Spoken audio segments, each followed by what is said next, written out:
Assalamu alaikum dear students, myself Naveed Ahmed. Here's I am going to teach you biology for grade 12 and we were discussing chapter number 21 cell cycle. Dear students, previously हमने discuss किया था mitosis. अब हमने देखना ये है कि mitosis के अंदर कौन कौन से फेजेस हैं, किस तरह से माइटोसिस प्रोसीड होती है, यानी कि इसमें प्रोफेज, मेटाफेज, एनाफेज, टीलोफेज किस तरह से होते हैं, ये सब हमने अंडरस्टैंड करना है. तो चलते हैं लाइट बोर्ड की तरफ. जी students, we are going to study phases of mitosis. हम ये बात जानते हैं कि अगर हम माइटोसिस पढ़ रहे हैं तो माइटोसिस को हमने 2 फेजेस में डिवाइड किया हुआ है. The one is cytokinesis and the other one is karyokinesis. यहाँ पे एक जो है वो साइटोकाइनेसिस होगा और दूसरा जो है वो कैरियोकाइनेसिस जो है वो इसमें मौजूद होगा. तो यहाँ पे हमने देखना क्या है, कैरियोकाइनेसिस को. अब ये जो कैरियोकाइनेसिस है it is further divided into 4 phases, यानी कि हमने कैरियोकाइनेसिस को कितने फेजेस में डिवाइड किया हुआ है, that is divided into 4 phases. और ये 4 फेजेस तो आप जानते हैं, एक हम कहते हैं प्रोफेज, फिर मेटाफेज, फिर एनाफेज और फिर कौन सा है, टीलोफेज है. अब हमने ऑब्जर्व ये करना है कि इन चारों फेजेस में क्या क्या चेंजेस आ रही हैं, किस तरह से चेंजेस आ रही हैं. तो सबसे पहले हमारे पास जो आएगा वो कौन सा है, प्रोफेज है. यानी कि पहला फेज जो है वो कौन सा है, प्रोफेज है. प्रोफेज के बाद सेकेंड फेज हम देखेंगे विच इज मेटाफेज, एनाफेज और टीलोफेज. देखिए इससे पहले, माइटोसिस से पहले जो कॉन्सेप्ट है वो किस चीज़ का है, इंटरफेज का है. तो यहाँ पे जो सेल नॉर्मली मौजूद होते हैं पहले किस में मौजूद होते हैं, इंटरफेज में एग्जिस्ट करते हैं. यानी कि सेल का जो स्टार्ट होता है वो सेल साइकिल का इंटरफेज से स्टार्ट होता है. इंटरफेज से फिर वो आगे एम फेज माइटोसिस में जो है वो एंटर होंगे. इंटरफेज को हम ऐसे भी कह सकते हैं कि ये एक नॉन डिवाइडिंग फेज है जिसमें डिवीजन नहीं हो रही होती. हम कहते हैं ये नॉन डिवाइडिंग फेज है. इसमें सेल डिवाइड नहीं कर रहा बल्कि उसमें ग्रोथ हो रही है. बाकी हम इवेंट्स डिस्कस कर चुके हैं कि क्या क्या हो रहा है. जब सेल नॉन डिवाइडिंग है तो इसके अंदर हम ये कहते हैं क्रोमोसोम्स नॉट प्रेजेंट. क्रोमोसोम्स जो हैं, chromosomes not present. Not present आप इस सेंस में कह सकते हैं कि नॉट विजिबल, विजिबल नहीं होते. Even with electron microscope, non visible, not visible even with electron microscope. Even कि अगर आप उसे इलेक्ट्रॉन माइक्रोस्कोप की मदद से भी देखें तो उसके साथ भी क्रोमोसोम्स जो हैं वो विजिबल नहीं होते. क्रोमोसोम्स नज़र ही नहीं आते क्योंकि होते ही नहीं है. अब ये जो इस सिचुएशन में ऐसा है, क्रोमोसोम्स नहीं है, तो फिर जेनेटिक मटेरियल किस फॉर्म में एग्जिस्ट कर रहा है. इन नॉन डिवाइडिंग सेल अगर आप हिस्टोलॉजिकल स्टेन अप्लाई करें उस पर, इफ वी अप्लाई और use histological stain, histological stain. Histological stain का मतलब ये है कि जब हम किसी भी टिश्यूज़ की माइक्रोस्कोपिक स्टडी करते हैं तो हम उनको कलर दे लेते हैं. स्टेन का मतलब कलर कह सकते हैं.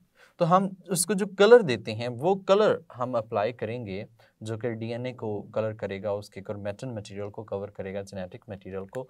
तो इससे फिर हमें थ्रेड लाइक, फाइबर्स लाइक जो है नेटवर्क ऑफ फाइबर्स नज़र आता है. तो वो जो नेटवर्क ऑफ फाइबर्स है that is known as chromatin material. Network of fibres नज़र आता है and that is known as chromatin material. और ये हमारे पास क्रोमैटिन मटेरियल है जिसको हम जेनेटिक मटेरियल कह सकते हैं.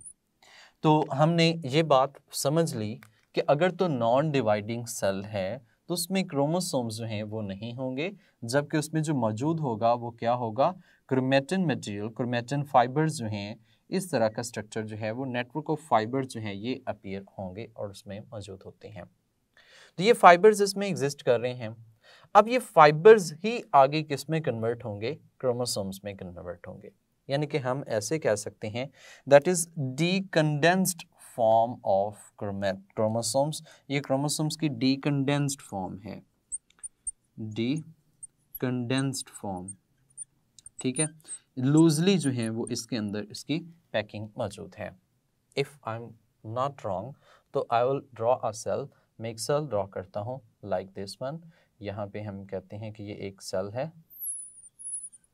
अब ये जो सेल मौजूद है इसके अंदर न्यूक्लियस एग्जिस्ट करता है। ये हमने ड्रॉ किया है एक एनिमल सेल को, इसके अंदर न्यूक्लियस मौजूद है, दैट इज न्यूक्लियस। इस न्यूक्लियस के अंदर जो है सब्सटेंसेस, यहाँ पे क्रोमैटिन फाइबर्स जो हैं वो एग्जिस्ट कर रहे हैं, फाइबर जो हैं वो यहाँ पे एग्जिस्ट करते हैं। जबकि इसकी आउटर साइड पे देखें यहाँ पे, तो यहाँ पे वो सेंट्रोसोम जो है वो आप जानते हैं एग्जिस्ट कर रहा है, जिससे माइटोटिक अपरेटस जो है वो बनने वाला है। तो सेंट्रोसोम का स्ट्रक्चर जो है वो आउटसाइड पे मौजूद है, ये साइटोप्लाज्मिक कंटेंट इसमें एग्जिस्ट करेगा। तो ये एक नॉन डिवाइडिंग सेल है और नॉन डिवाइडिंग सेल्स में दीज आर क्रोमैटिन फाइबर्स, ये क्रोमैटिन मटेरियल जो है वो इसमें एग्जिस्ट कर रहा है। मतलब नॉन डिवाइडिंग सेल में क्रोमोसोम्स नहीं होते। तो जब प्रोफेज होता है तो क्या होगा, क्या चेंजेस आएंगे? तो जब ये माइटोटिक फेज में एम फेज में एंटर होगा, उसके फर्स्ट फेज में आएगा क्रोमोसोम, प्रोफेज में आएगा तो क्रोमैटिन फाइबर्स यानी कि क्रोमैटिन जो है that is converted into chromosomes. ये किस में कन्वर्ट होगा? क्रोमोसोम्स में कन्वर्ट होगा। ये क्रोमोसोम्स की जो लेंथ हमें अपीयर होती है, यानी कि इसका जो साइज है वो जो अपीयर होता है वो 0.25 टू 0.50, यानी कि हम कह सकते हैं 0.50 माइक्रोमीटर तक हो सकता है। 0.25 माइक्रोमीटर से लेकर 0.50 माइक्रोमीटर तक लेंथ में हो सकता है। यानी कि ये क्रोमोसोम जो है हम ऐसे कह सकते हैं this is thread like structure which appear during cell division. जब सेल डिवीजन के अंदर अपीयर होता है, विच इज जो क्रोमोसोम्स क्रोमैटिन होता है that condense to make a thin filament like structure. आप ऐसे कह सकते हैं फाइबर्स अपीयर होते हैं, these fibres are known as chromosomes. Chrome का मतलब हम पढ़ चुके हैं कलर है और सोम बॉडी होती है। सो ये यहाँ पे जो प्रोसेस इसमें इन्वॉल्व है, जो क्रोमोसोम्स बनाने में रिस्पॉन्सिबल है, दैट प्रोसेस इज कंडेंसेशन। ये प्रोसेस कौन सा है? कंडेंसेशन। अच्छा याद रखिएगा, वो कंडेंसेशन जो आप रिएक्शन पढ़ते हैं वो नहीं है, इसमें कंडेंस होता है। कंडेंस करने का मतलब इसमें फोल्डिंग होगी, उसकी क्या होगी? फोल्डिंग। फोल्डिंग होगी और इस तरह से फोल्डिंग होगी कि ये क्रोमैटिन से क्या बन जाएगा? क्रोमोसोम्स जो हैं वो अपीयर हो जाते हैं। दूसरा हम ये कहते हैं कि प्रोफेज के दौरान, जब प्रोफेज होता है इस दौरान क्रोमोसोम्स होते हैं वो तो बन चुके हैं, nuclear envelope disorganise. Nuclear envelope जो है वो हम कहते हैं डिसऑर्गेनाइज, डिसअपीयर भी कह सकते हैं। डिसअपीयर का मतलब ये छुप जाता है, या आप ऐसे कह सकते हैं डिसऑर्गेनाइज हो जाता है, ब्रेक डाउन हो जाता है। न्यूक्लियोलाई जो है, जिसमें हमने कहा कि न्यूक्लियोलस होता है, ये न्यूक्लियोलस जो है ये भी डिसऑर्गेनाइज हो जाता है, ये भी इसमें मौजूद नहीं है, इट विल डिसऑर्गेनाइज। न्यूक्लियोलस जो है ये भी क्या हो जाएगा? डिसऑर्गेनाइज हो जाएगा, मतलब इसमें भी सब्सटेंसेस जो हैं वो फर्दर मौजूद नहीं होंगे। इसी के अंदर हम कहते हैं साइटोप्लाज्म जो है, cytoplasm that will become more viscous. इसकी विस्कोसिटी जो है वो क्या हो जाएगी? बढ़ जाएगी। तो ये जो है वो मोर विस्कस हो जाएगा, साइटोप्लाज्म की विस्कोसिटी जो है वो इंक्रीज कर जाएगी। अब ये सब हो जाएंगे और इस तरह से हम कह सकते हैं जो सेंट्रियोल्स हैं, सेंट्रियोल्स जो ऑलरेडी हम कहते हैं कि उसमें डुप्लीकेट हो चुके हैं इंटरफेस के अंदर, यहाँ पर आकर क्या होंगे? ऑपोजिट पोल्स की तरफ मूव करेंगे। जब ऑपोजिट पोल्स की तरफ मूव करेंगे तो बाइपोलैरिटी क्रिएट होगी। आप ऐसे कह सकते हैं कि माइटोटिक अपरेटस जो हमने प्रीवियसली पढ़ा था, ये जो माइटोटिक अपरेटस है दैट विल बी ऑर्गेनाइज्ड। ये क्या होगा? ऑर्गेनाइज्ड हो जाएगा। इसमें सारी की सारी ऑर्गेनाइजेशन जो है वो पॉसिबल होगी। मिसाल के तौर पर यहाँ पे हम देखें तो इससे नेक्स्ट फेज़ जो आएगा वो ऐसा फेज़ होगा जिसमें हमने ये कहा कि ये जो सेल है, cell is going to be divided. हम इस फेज को कह सकते हैं that is in phase of prophase. ये प्रोफेज के फेज में मौजूद है। इसमें न्यूक्लियर इन्वेलप जो है वो डिसऑर्गेनाइज हो चुका है, इसमें नहीं है। इसके ऑपोजिट पोल्स के ऊपर हम कहते हैं कि जी वो स्ट्रक्चर जो हैं वो बन चुके हैं। The structures are known as centrioles which will originate the microtubules, जो माइक्रोट्यूब्यूल्स ओरिजिनेट करेंगे, और इस तरफ भी सेंट्रियोल्स जो हैं वो इसमें एग्जिस्ट करेंगे। तो ये सेंट्रियोल्स मौजूद हैं। इन सेंट्रियोल्स में से वो फाइबर्स जो हैं वो अराइज होना शुरू हो जाते हैं। Some fibres you know that backward होते हैं, एस्ट्रल फाइबर्स होते हैं, and some are those which are going to be made with each other, जो एक दूसरे के साथ लिंक करेंगे, and some are those which link with chromosomes, जो कि क्रोमोसोम्स के साथ लिंक करेंगे।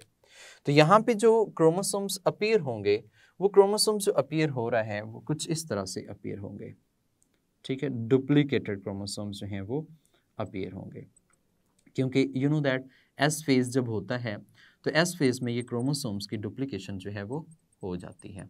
जब क्रोमोसोम्स की डुप्लीकेशन हो जाती है तो इस तरह से ये डुप्लीकेटेड फॉर्म में क्रोमोसोम्स जो हैं वो अपीयर होते हैं। तो ये क्रोमोसोम्स यहाँ पे अपीयर हो जाएंगे। तो ये क्रोमोसोम्स की अपीयरेंस है जो यहाँ पे हुई है। अब अगला फेज जो आएगा उसमें हम कहते हैं मेटा फेज स्टार्ट होगा। ये इसका पहला फेज था जिसको हमने किस नाम से मेंशन किया, प्रोफेज के नाम से मेंशन किया। नेक्स्ट फेज जो आएगा that is known as meta phase. ये मेटा फेज है। मेटा का मतलब होता है दरमियान में, आप ऐसे भी कह सकते हैं इन बिटवीन। तो ये मेटा फेज ऐसे एक मेटा फेज प्लेट बनाने में इन्वॉल्व होता है, यानी कि that is responsible for the formation of metaphase plate.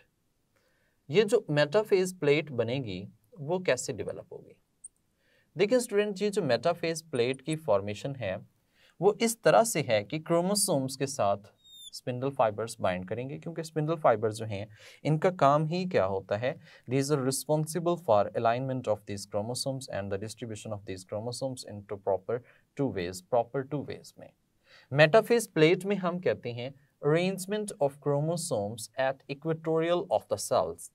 Arrangement of the chromosomes यानी कि इसमें क्रोमोसोम्स जो हैं वो क्या हो जाएंगे, अरेंजमेंट हो जाएगी, arrangement of chromosomes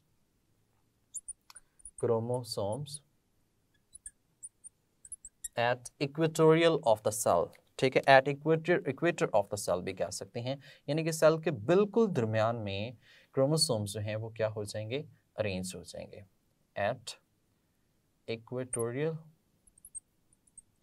of a cell, एक सेल के जो है वो इक्वेटोरियल उसके सेंटर में ये ऑर्गेनाइज हो जाएंगे। अब इसमें एक बात और नोट करनी है, क्रोमोसोम्स जो हैं वो हमारे पास यहाँ पे जो अपीयर हो रहे हैं उसके डुप्लीकेटेड हम कह सकते हैं कि यहाँ पे ये जो क्रोमोसोम्स होते हैं दीज आर डुप्लीकेटेड होते हैं, यानी कि इसमें क्या मौजूद होते हैं, टू सिस्टर क्रोमेटिड मौजूद होते हैं, टू सिस्टर क्रोमेटिड्स मौजूद होते हैं। ये सिस्टर क्रोमेटिड्स इसके अंदर एग्जिस्ट करते हैं, जिसकी वजह से हम कह सकते हैं ये डुप्लीकेटेड फॉर्म में है, तो यहाँ पे ऐसे अरेंजमेंट है इसकी। अच्छा, नेक्स्ट फेज जो यहाँ पे स्टार्ट होता है उसको ज़रा हम ड्रॉ करके देखते हैं कि कैसे ये प्लेट जो है वो किस तरह से बनेगी। प्लेट में जो फॉर्मेशन है वो हम कहते हैं क्रोमोसोम्स जो हैं वो इस तरह से इसके सेंटर में अरेंज होते हैं, इस तरह से सेंटर में अरेंज होते हैं। सेंटर ऑफ द सेल आप कह सकते हैं, सेंटर ऑफ द सेल इस तरह से। ये जो सेंटर ऑफ द सेल पर अरेंजमेंट हो रही है इनकी इस तरह से, तो ये जो अरेंजमेंट इस तरह से है इसकी, इसमें क्या होता है कि दोनों साइड से अपोजिट पोल्स पे यहाँ पे हम कह रहे हैं कि सेंट्रियोल्स अवेलेबल हैं। इन सेंट्रियोल्स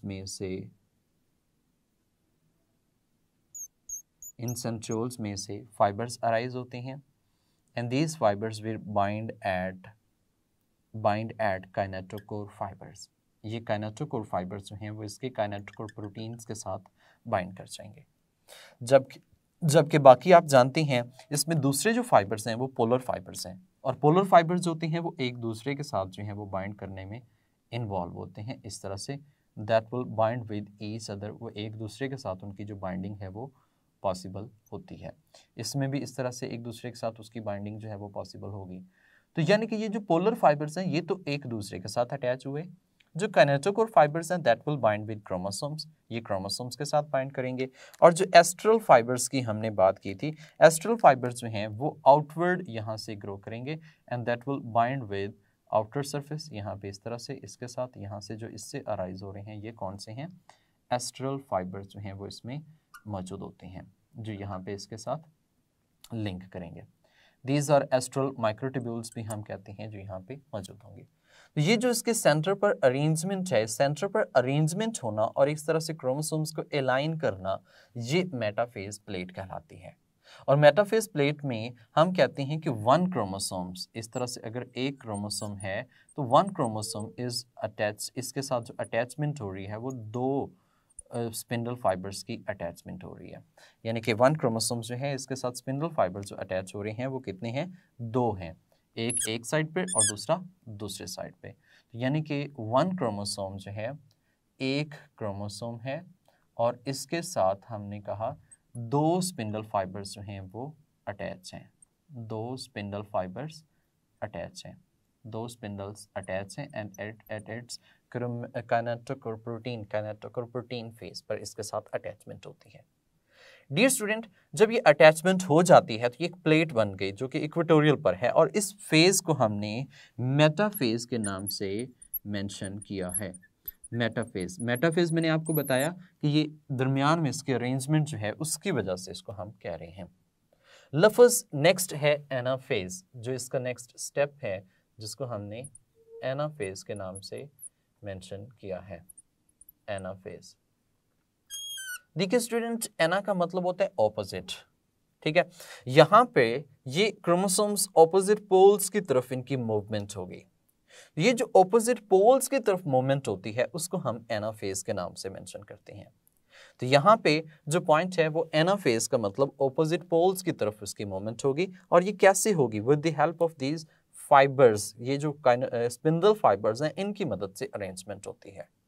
कुछ ऐसे कह सकते हैं कि इसमें जो पोलर फाइबर्स होते हैं, यानी कि जो पोलर फाइबर्स हैं, पोलर फाइबर्स दीज इलोंगेट, ये क्या होते हैं, लंबे होते हैं, इलोंगेट होते हैं, लेंथी होंगे। और दूसरी तरफ अगर देखा जाए जो काइनेटोकोर फाइबर्स होते हैं दीज कॉन्ट्रैक्ट, काइनेटोकोर फाइबर्स जो हैं ये क्या करेंगे, कॉन्ट्रैक्ट करेंगे, फाइबर्स कॉन्ट्रैक्ट करेंगे। जैसे ही कॉन्ट्रैक्ट करेंगे one chromosomes is broken down from centre, एक क्रोमोसोम जो है वो अपने सेंट्रोमर से टूट जाएगा and will move towards the opposite poles, और ये ऑपोजिट पोल्स की तरफ इनकी मूवमेंट होना स्टार्ट हो जाती है। यानी कि यहाँ पे हमने ऐसे कहा कि जैसे ही वन क्रोमोसोम जो है वो इस तरह से लिंक्ड था, इस तरह से उसकी अरेंजमेंट है, इस तरह से, now it will move towards the opposite poles, अब ये ऑपोजिट पोल्स की तरफ जो है वो मूव करना शुरू कर देगा, ये ब्रोकन डाउन होगा और ऑपोजिट पोल्स की तरफ इसकी मूवमेंट होना शुरू हो जाएगी। देखिए यहाँ पे एक इधर फाइबर्स अटैच था, एक इधर फाइबर अटैच था, जब ये कॉन्ट्रैक्ट करेंगे इसको इस तरफ मूव करवाएंगे, इसको इस तरफ मूव करवाएंगे, मतलब it will broken down from its centre, ये सेंटर से टूट जाएगा and it will move towards the opposite poles, और ये ऑपोजिट पोल्स की तरफ इसकी मूवमेंट होना स्टार्ट हो जाएगी। That will occur in anaphase, ये एनाफेज के अंदर कॉन्सेप्ट जो है ये होगा। यानी कि यहाँ पे हम नेक्स्ट फेज की बात करें तो नेक्स्ट फेज में ऐसा होता है कि ये जो सेल मौजूद था, ठीक है, here is this one is cell, ये जो सेल इस तरह से मौजूद है। नाउ दिस सेल जो है इसमें क्रोमोसोम्स जो हैं these are moving towards the opposite pole, chromosome जो हैं वो ऑपोजिट पोल्स की तरफ मूव करना स्टार्ट करते हैं। यानी कि दो क्रोमोसोम्स इस तरफ मूव कर रहे हैं एंड दो ही क्रोमोसोम जो हैं वो इस तरफ मूव जो है वो कर रहे होते हैं, इस तरह से ऑपोजिट पोल्स की तरफ मूवमेंट होती है। अब ऑपोजिट पोल्स की तरफ मूवमेंट कैसे हो रही है, यहाँ पे ये जो फाइबर्स मौजूद थे इनके साथ, जिनको हमने काइनेटोकोर फाइबर्स के नाम से मेंशन किया, और ये सेंट्रियोल्स हैं, सेंट्रियोल्स, दी सेंट्रियोल्स, ये काइनेटोकोर फाइबर्स कॉन्ट्रैक्ट कर रहे हैं और इनको अपनी तरफ खींच रहे हैं, अपनी तरफ क्या कर रहे हैं, खींच रहे हैं। तो ये काइनेटोकोर फाइबर्स, ये सॉरी सेंट्रियोल्स जिसको हमने कहा, यहाँ से ये फाइबर्स इनको अपनी तरफ कॉन्ट्रैक्ट करेंगे, खींचेंगे, इनका खिंचाव जो है वो यहाँ पे पॉसिबल होगा। जबकि जो इसमें पोलर फाइबर्स हैं वो हमने कहा कि वो क्या होंगे, इलोंगेट होंगे, this will become more lengthy, ये इससे और लेंथी टाइप जो है वो सेल जो है वो ऑपोजिट पोल्स की तरफ मूव करना, ये जो क्रोमोसोम्स हैं ऑपोजिट पोल्स की तरफ मूव करना स्टार्ट कर देते हैं। अल्टीमेटली क्या होता है कि ये ऑपोजिट पोल्स पे पहुंच जाते हैं, और इस तरह से एक हमने कहा कि ये जो इसमें स्ट्रक्चर्स अपीयर हुए हैं यहाँ पे, ये जो फाइबर्स हैं ये सारे इसी तरह से रहेंगे, और ये पॉइंट्स जो है ये हमने कहा कि दीज आर एस्ट्रल फाइबर्स जिसमें मौजूद हैं एस्ट्रल फाइबर्स, और chromosomes are moving towards the opposite poles, ये ऑपोजिट पोल्स की तरफ मूव कर रहे हैं, यानी कि एक क्रोमोसोम्स इस पोल की तरफ और दूसरा क्रोमोसोम्स दूसरे पोल की तरफ, and this phase is known as anaphase, इस फेज को हमने एनाफेज के नाम से मेंशन किया है, that phase is known as anaphase. Student, हम जानते हैं कि हमारे पास 4 फेजेस थे, पहला जो था वो कौन सा था, प्रोफेज, दूसरा है मेटाफेज, तीसरा है एनाफेज, अब जो फोर्थ वन है that is known as telophase, इसको हमने टीलोफेज के नाम से मेंशन किया। तो यहाँ पे जो नेक्स्ट फेज आएगा that phase is known as telophase, ठीक है, ये जो फेज कहलाएगा ये टीलोफेज कहलाता है, ये हमारा फोर्थ फेज इसमें आ जाता है। स्टूडेंट देखिए ये जो टीलोफेज है that is exact opposite to the prophase, ये प्रोफेज के ऑपोजिट होता है। कैसे, हम यहाँ पे डायग्रामेटिकली भी देखते हैं कि इसमें होता कुछ यूं है कि 2 न्यूक्लियस अपीयर हो चुके होते हैं, ठीक है, यानी कि सेल भी आगे 2 में डिवाइड होना स्टार्ट करना शुरू कर देता है। आप ऐसे कह सकते हैं कि ये क्रोमोसोम्स ऑपोजिट पोल्स पे पहुंच जाते हैं, न्यूक्लियर इन्वेलप बनना स्टार्ट हो जाता है, न्यूक्लियस दोबारा बन जाते हैं, क्रोमोसोम्स जो ऑपोजिट पोल्स पे पहुंचे हैं दी स्टार्ट डीकंडेंसिंग, ये डीकंडेंस होना स्टार्ट हो जाते हैं और दोबारा क्रोमेटिन फाइबर्स में बनना शुरू हो जाते हैं, न्यूक्लियोलर अरेंजमेंट जो है वो भी होना शुरू हो जाती है, माइटोटिक अपरेटस डिसऑर्गेनाइज हो जाता है, यानी कि जो काम प्रोफेज में हुए थे बिल्कुल उसके ऑपोजिट काम जो है वो कहाँ पे होंगे, इस फेज में होंगे। ये जो सेंट्रियोल्स थे वो भी एग्जिस्ट करेंगे, लेकिन अब जो है वो उसमें माइटोटिक अपरेटस जितना भी था, स्पिंडल फाइबर्स वगैरह जो थे वो डिसऑर्गेनाइज हो चुके होंगे, खत्म हो चुके होंगे, यहाँ पे उनकी रोल नहीं है। Then this phase is known as telophase, और इस फेज को हमने किस नाम से मेंशन किया है, टीलोफेज के नाम से मेंशन किया है। देखिए यहाँ पे हमने कहा कि बिल्कुल ऑपोजिट है किसके, प्रोफेज के, यानी कि इसमें हुआ क्या है, इसमें हुआ ये है जो क्रोमेटिन है यानी कि क्रोमोसोम्स हैं, chromosomes these are going to be converted into chromatin, ये किस में कन्वर्ट हो रही हैं, क्रोमेटिन में कन्वर्ट हो रही हैं, न्यूक्लियर इन्वेलप बन जाता है, न्यूक्लियर इन्वेलप जो है वो हम कहते हैं बन जाता है, न्यूक्लियर इन्वेलप फॉर्म ये बन जाएगा, इसमें न्यूक्लियोलाई बन जाएगा और इसमें माइटोटिक अपरेटस जो है, माइटोटिक अपरेटस डिसऑर्गेनाइज हो जाएगा, यानी कि ये डिसऑर्गेनाइज हो जाएगा। डिसऑर्गेनाइज करने का मतलब ये है कि ये खत्म हो जाएगा, अब इसका रोल नहीं है, क्रोमोसोम्स अपनी पोजीशन पर पहुंच चुके हैं, ये डिसऑर्गेनाइज हो जाएगा। सो इस तरह से ये 4 फेजेस जो हैं वो कंप्लीट होते हैं। मैं इनको 1 मिनट में ओवरव्यू देता हूँ। देखिए माइटोसिस से पहला जो फेज होता है वो कौन सा है, इंटरफेज। इंटरफेज हमने कहा non dividing, chromosomes not visible even with electron microscope. Apply जब हम हिस्टोलॉजिकल स्टेन अप्लाई करते हैं तो ये फाइबर्स, नेटवर्क ऑफ फाइबर्स नजर आते हैं, these fibres are known as chromatin material, ये डिकंडेंस फॉर्म है, ये कंडेंस्ड होकर ये इस फॉर्म में है, ये क्रोमेटिन मटेरियल, सेंट्रोसोम और ईच एंड एवरीथिंग, ये जो पार्ट है दैट इज सेंट्रोसोम, ये सेंट्रोसोम जो है वो मौजूद हैं, सेंट्रोसोम इसमें एग्जिस्ट कर रहा है, ये क्रोमेटिन फाइबर्स हैं, ये न्यूक्लियस है, साइटोप्लाज्मिक कंटेंट है, प्रोफेज में आते ही क्रोमेटिन क्रोमोसोम्स में कन्वर्ट होता है और इसकी जो लेंथ है वो इतनी है, और उसके बाद कंडेंसेशन फोल्डिंग होती है और अल्टीमेटली इस तरह के फाइबर्स अपीयर होते हैं। न्यूक्लियर इन्वेलप डिसअपियर हो जाते हैं, न्यूक्लियोलाई डिसऑर्गेनाइज हो जाते हैं, साइटोप्लाज्म मोर विस्कस बन जाते हैं, माइटोटिक apparatus ऑर्गेनाइज हो जाते हैं। ये हो रहा है प्रोफेज में। उसके बाद मेटाफेज की बात करें तो मेटाफेज में ये सारे काम जो हैं वो प्रोसीड होते हैं और मेटाफेज प्लेट जो है वो बनती है और ये इक्वेटोरियल ऑफ द सेल पे आते हैं। इसमें एक क्रोमोसोम्स के साथ दो साइड से स्पिंडल फाइबर्स जो हैं वो अटैच होते हैं with the help of kinetochore protein. जबकि एनाफेज की बात करें तो इसमें पोलर फाइबर इलोंगेट होते हैं, काइनेटोकोर फाइबर्स कॉन्ट्रैक्ट करते हैं and chromosomes will move towards the opposite poles and that will broken down from its centromere, इसके सेंट्रोमर से टूट जाते हैं। टीलोफेज एग्जैक्ट ऑपोजिट है प्रोफेज का, जिसमें क्रोमोसोम से वापस क्रोमैटिन बनेगा, न्यूक्लियर इन्वेलप बन जाएगा, न्यूक्लियोलाई डिसऑर्गेनाइज हो जाएंगे, माइटोटिक apparatus जो है पहले ऑर्गेनाइज हुआ था अब सारा डिसऑर्गेनाइज हो जाएगा।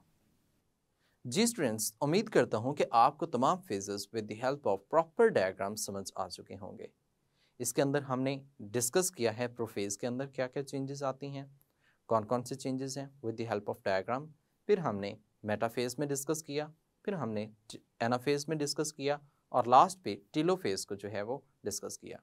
इसमें आपने जो इवेंट्स हो रहे होते हैं जैसे कि प्रोफेज में कौन कौन सी चेंजेस आती हैं, मेटाफेज में मेटाफेज प्लेट बन रही होती है, टीलोफेज जो है ये बिल्कुल प्रोफेज के ऑपोजिट होता है। ये जो छोटे छोटे की पॉइंट्स है यही एमसीक्यूज की फॉर्म में आते हैं। ये एक लॉन्ग शॉर्ट क्वेश्चन भी हो सकता है। शॉर्ट क्वेश्चन इस सेंस में हो सकता है कि what are events takes place in prophase of mitosis. तो यू नो दैट इस चैप्टर में से सिर्फ शॉर्ट क्वेश्चन ही है, तो हर स्टेप जो है उसको एज शॉर्ट क्वेश्चन के तौर पे पूछा जा सकता है। सो नेक्स्ट लेक्चर में हम डिस्कस करेंगे इससे नेक्स्ट पार्ट। तब तक के लिए मुझे इजाज़त दें, अपना ख्याल रखिएगा, अल्लाह हाफिज़।